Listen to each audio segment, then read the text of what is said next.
दोस्तों, इंसान ज़िंदगी में एक बार ही मरता है, लेकिन एक कर्जदार इंसान अपनी पूरी ज़िंदगी में रोज़ मरता है। कर्ज़ों की वजह से इंसान का स्वाभिमान और उसकी इज्जत सब कुछ दांव पर लग जाता है। रोज़ सुबह उठते ही दरवाजे पर मांगने वालों का तांता लगा रहता है, जो उसको खरी खोटी सुनाकर समाज में उसकी प्रतिष्ठा को तार तार करते रहते हैं।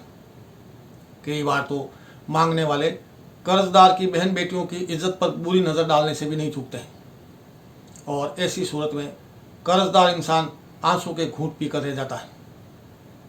क्या आप भी कर्जदार हैं और इस बीमारी से छुटकारा पाने के लिए छटपटा रहे हैं? कर्जों के बोझ तले इतने दब चुके हैं कि दूर दूर तक कहीं भी इससे मुक्त होने के आपको आसार नज़र नहीं आ रहे हैं। चारों ओर अंधेरा ही अंधेरा नज़र आ रहा है और ऐसा लग रहा है कि इस ज़िंदगी में कर्जों से मुक्त होना असंभव सा है। कर्जों की वजह से आप इतने हताश और निराश हो चुके हैं कि आप अपने साथ कोई बहुत बड़ा गलत कदम उठाने तक की सोच रहे हैं। तो ठहरिए, ये वीडियो आपके लिए ही है।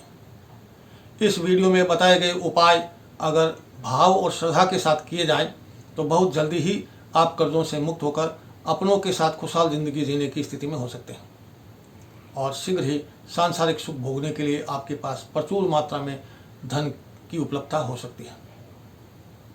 दोस्तों, मैं इंजीनियर DS राठौड़ आपके अपने YouTube channel DS Rathore creation में स्वागत करता हूं। अगर आपने मेरे चैनल को अभी तक सब्सक्राइब नहीं किया है तो मैं आपसे आग्रह करूंगा कि आप सबसे पहले मेरे इस चैनल को सब्सक्राइब कर लें, ताकि आपकी ज़िंदगी को खुशहाल बनाने से संबंधित जितने भी वीडियो मैं अपने चैनल पर अपलोड करूं वो सबसे पहले आप लोगों को मिल सके। धन कुबेर कैसे बने, इस सीरीज़ का आज ये तीसरा वीडियो है, और इस वीडियो में हम एक ऐसे उपाय की चर्चा करने जा रहे हैं जिसकी बदौलत आप सभी तरह के कर्जों से मुक्त होकर धन कुबेर बन सकते हैं। तो चलिए बात करते हैं उस उपाय की जो पूरी तरह से शास्त्र सम्मत है। दोस्तों, आपको एक 20 लीटर की साफ व स्वच्छ बाल्टी लेनी है और उसमें 1/4 यानी 5 लीटर के लगभग ताज़ा पानी भर लेना है। उसमें एक ढक्कन गंगा जल और उसमें एक ताज़ा सफ़ेद रंग का कमल का पुष्प, श्वेत कमल पुष्प डाल देना है। एक ढक्कन गोमूत्र और इतना ही यानी एक ढक्कन गाय का गोबर भी इस बाल्टी में मिला देना है। इन सभी पांचों सामग्रियों को बाल्टी में अच्छी तरह से मिला लेना है। पांचों सामग्रियों के नाम मैं वापस दोहरा देता हूँ: शुद्ध ताज़ा जल, गंगा जल, श्वेत कमल का पुष्प, गोमूत्र व गोबर। गोमूत्र व गोबर किसी देसी गाय यानी कपिला गाय या फिर वेद लक्षणा गाय का ही होना चाहिए। कमल पुष्प सफ़ेद हो तो सबसे बेहतर है, नहीं तो लाल कमल का पुष्प भी चलेगा, लेकिन नील कमल पुष्प हरगिज काम में ना लें। सफ़ेद कमल में लक्ष्मी जी का वास है और लाल कमल में भगवान विष्णु जी का वास है। अब इस सामग्री का आपको करना क्या है, ये बताने से पहले ये जान लेना ज़रूरी है कि आखिर इस सामग्री से होगा क्या। दोस्तों, असल में जिस जगह या जिस मकान में हम लोग रहते हैं वहाँ हर पल सकारात्मक ऊर्जा का संचरण नहीं हो पाता है। कई बार जाने अनजाने में घर में ऐसे लोगों का प्रवेश हो जाता है जिनकी वजह से घर की नकारात्मक ऊर्जा में बढ़ोतरी होने लगती है। इसके अलावा भी घर में नियमित रूप से पूजा पाठ, जप तप, हवन यज्ञ, भजन कीर्तन व सत्संग नहीं हो पाने की वजह से भी घर में नकारात्मक ऊर्जा में बढ़ोतरी होने लगती है। कई घरों में तो मांस मदिरा के सेवन होने से भी नकारात्मक ऊर्जा बढ़ने लगती है, जिसकी वजह से उस घर की ज़मीन का वर्ण बदल जाता है। असल में किसी भी ज़मीन या भूमि के 3 वर्ण होते हैं।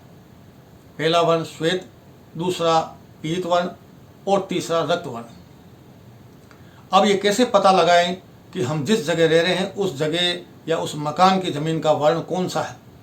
तो इसका सीधा सा जवाब है कि यदि आपके घर में रहने वाले सभी लोग आपस में प्रेम से मिलजुल कर रह रहे हैं, घर में धन की कोई कमी नहीं है, घर में बेटे बहुएँ पोते पोतियों की किलकारियाँ गूंज रही है, घर में टाइम टाइम पर शादी ब्याह और मांगलिक कामों की धूम हो रही है, घर में बड़े बुजुर्गों व माता पिता के संग रहने का सौभाग्य मिल रहा है।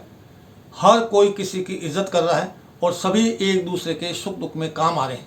घर में पत्नी, बहन, बेटी व माँ खुश हैं और सभी सुखी व निरोगी हैं। तो मानकर चलिए उस घर की ज़मीन का वर्ण 100% श्वेत वर्ण है। और इसी प्रकार से यदि घर में धन दौलत व सुख संपदा की तो कोई कमी नहीं है, लेकिन घर में यदा कदा छोटे मोटे झगड़े हो ही जाते हैं, तो उस मकान की ज़मीन का जो वर्ण है वो पीत वर्ण होगा। और इसके विपरीत यदि घर में सारे दिन कलह, लड़ाई झगड़ा, धन दौलत का अभाव, बीमारी, अपमान, जेल, दंड, सजा व अपयश का सामना करना पड़ रहा है, तो निश्चित रूप से उस घर की ज़मीन का वर्ण रक्त वर्ण यानी लाल वर्ण हो चुका है। अब इस हालत में एक ही तरीका है कि घर की ज़मीन का वर्ण बदला जाए, यानी रक्त वर्ण से पीत वर्ण और पीत वर्ण से श्वेत वर्ण में उस ज़मीन के वर्ण को बदला जाए। और ज़मीन का वर्ण बदलने का एकमात्र तरीका मेरा ये उपाय ही है जो मैं बताने जा रहा हूँ। तो दोस्तों, आपने बाल्टी में जो सामग्री तैयार कर रखी है, उस सामग्री यानी जल में, जिसमें गंगा जल, कमल का पुष्प, गोमूत्र व गोबर मिला हुआ है, उसमें अपने घर की फर्श पर साफ सूती कपड़े से पोछा लगाना है। और ये काम घर की सारी फर्श, चाहे वो फिर अंडरग्राउंड की फर्श हो, फर्स्ट फ्लोर या सेकंड फ्लोर या जितने भी फ्लोर बने हुए हैं आपके मकान के ऊपर, उन सब की फर्श पर आपको इस पवित्र सामग्री से पोछा लगाना है। उस मकान की सारी फर्श पर पोछा लगाने के बाद में आखिर में छत पर भी पोछा लगाना है। अगर मकान इंडिपेंडेंट है तो आपको मकान की छत पर भी आखिर में पोछा लगाना है।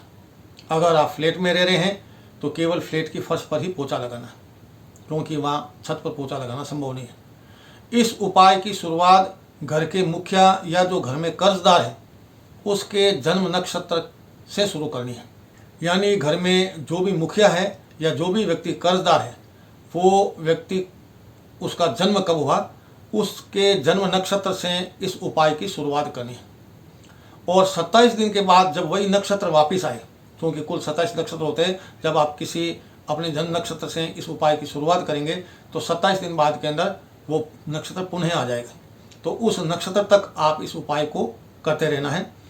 लगातार 27 दिन बाद में जो भी कोई शुभ मुहूर्त आता है 5-7 दिन के भीतर, 2 दिनों के भीतर, तो आपको उस शुभ मुहूर्त में, यानी शुभ मुहूर्त का तात्पर्य हुआ कोई भी शुभ दिन, गुरुवार या शुक्रवार हो सकता है, बुधवार हो सकता है, नवमी या एकादशी की तिथि हो सकती है और शुक्ल पक्ष हो सकता है। उस शुभ मुहूर्त में आपको अपने घर में श्री सूक्त की 16 ऋचाओं से हवन करना है। हवन संभव नहीं हो तो उसकी जगह घर के सभी सदस्य पूजा पाठ में एकत्रित होकर के श्री सूक्त का पूरे मनोयोग के साथ पाठ करेंगे, अथवा घर में सत्संग या सुंदरकांड का पाठ करवाना है। कुल मिलाकर के 27 दिनों के बाद में घर में कोई ना कोई आध्यात्मिक उत्सव जरूर होना चाहिए। ऐसा करने से जमीन का जो रक्त वर्ण है वो पीत वर्ण में बदल जाएगा। और यदि आप चाहते हैं कि आपकी ज़मीन का जो वर्ण है वो रक्त वर्ण से सीधे श्वेत वर्ण में बदले, तो ये उपाय आपको लगातार 27 जन्म नक्षत्रों तक, यानी 27 × 27, 27 × 27 यानी 729 दिनों तक, 729 दिनों तक इस उपाय को करना है।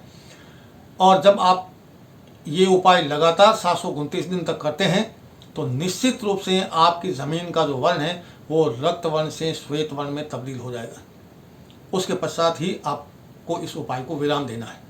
और 27 जन्म नक्षत्रों के बाद इसी तरह के एक बड़े धार्मिक उत्सव का आयोजन होना है, और उस उत्सव में 108 श्री सूक्त के पाठ से 108 श्री सूक्त के पाठ से कमल गट्टे के साथ में किसी योग्य पंडित जी के सानिध्य में आपको हवन करवाना। घर में आप गृह शांति का हवन करवा सकते हैं अथवा श्री सूक्त का हवन करवा सकते हैं। श्री सूक्त का जो पाठ है उसमें 16 ऋचाएँ हैं, और उस 16 ऋचाओं को एक मणिका मान करके आपको 108 की जो माला है, कमल गट्टे की माला है, उस माला के साथ में आपको कमल गट्टे के साथ ही, यानी आहुति में जो सामग्री आपको काम में लेनी वो कमल गट्टा काम में लेना। दूसरी अन्य जो सामग्री है जो आपके हवन की वो तो लेनी है, लेकिन उसमें कमल गट्टे मिले हुए होने चाहिए। और उस सामग्री से आपको 108 श्री सूक्त के पाठ से घर में किसी योगी पंडित जी के सानिध्य में हवन करवाना है। दोस्तों, इस बात का ध्यान रखना है कि जो आप ये 27 जन नक्षत्रों तक या 27 दिनों तक आप इस सामग्री से, इस पवित्र सामग्री से घर में पोछा लगाएंगे, वो जिस दिन सामग्री तैयार होती है उस दिन उस सामग्री का उपयोग होने के बाद में अगर कोई सामग्री शेष बच जाती है तो उसे किसी पेड़ के तने में डाल देनी है, लेकिन उसे दूसरे दिन इस्तेमाल नहीं करनी है। हर बार आपको ताज़ा सामग्री तैयार करनी है और उस ताज़ा सामग्री से ही आपको घर में पोछे लगाने हैं। भूलकर भी बची हुई सामग्री को नाली में नहीं डालना है, केवल पेड़ में ही डालना है। और पुष्प इत्यादि अगर संभव हो तो ताज़ा, प्रतिदिन ताज़ा पुष्प लिया जाए। अगर संभव नहीं हो तो आप कुछ पुष्प इकट्ठे करके उनको गीले कपड़े में रख करके प्रतिदिन काम में ले सकते हैं, लेकिन अगर संभव हो तो नित्य प्रतिदिन ताज़ा पुष्प काम में लिया जाए। और हाँ, सूखा अथवा मुरझाया हुआ पुष्प काम में नहीं लेना है। और इस तरह से अगर आप इस उपाय को करते हैं तो निश्चित रूप से उस जमीन का वर्ण बदलेगा। और जहाँ जमीन का श्वेत या पीत वर्ण होता है, पीत वर्ण वाले घर में भगवान विष्णु का वास रहता है और श्वेत वर्ण वाले घर में माँ लक्ष्मी जी का निवास रहता है। दोस्तों, मैं प्रबल दावे के साथ कह सकता हूँ कि अगर इस उपाय को आप 27 दिनों तक अथवा 27 जन्म नक्षत्रों तक करते हैं, 27 जन्म नक्षत्रों तक काफ़ी लंबा है लेकिन आपको करना है। अगर आप ऐसा करते हैं तो निश्चित रूप से आपके घर में स्थायी रूप से लक्ष्मी जी का वास रहेगा और आप एक अकूट धन दौलत के स्वामी बनकर के धन कुबेर जितना खजाने को प्राप्त कर सकेंगे। अगर किसी भी व्यक्ति के घर में पहले से ही गाय रह रही है, यानी अगर किसी के घर में गौ माता रहती है, तो उसके लिए इस उपाय की कोई आवश्यकता नहीं है, बशर्ते कि गाय की सही ढंग से सेवा हो रही हो। तो दोस्तों, ये एक ऐसा दुर्लभ उपाय है जो 100% सटीक और कारगर है। मैं प्रबल दावे के साथ कह सकता हूँ कि ये उपाय कभी भी व्यर्थ नहीं जा सकता है।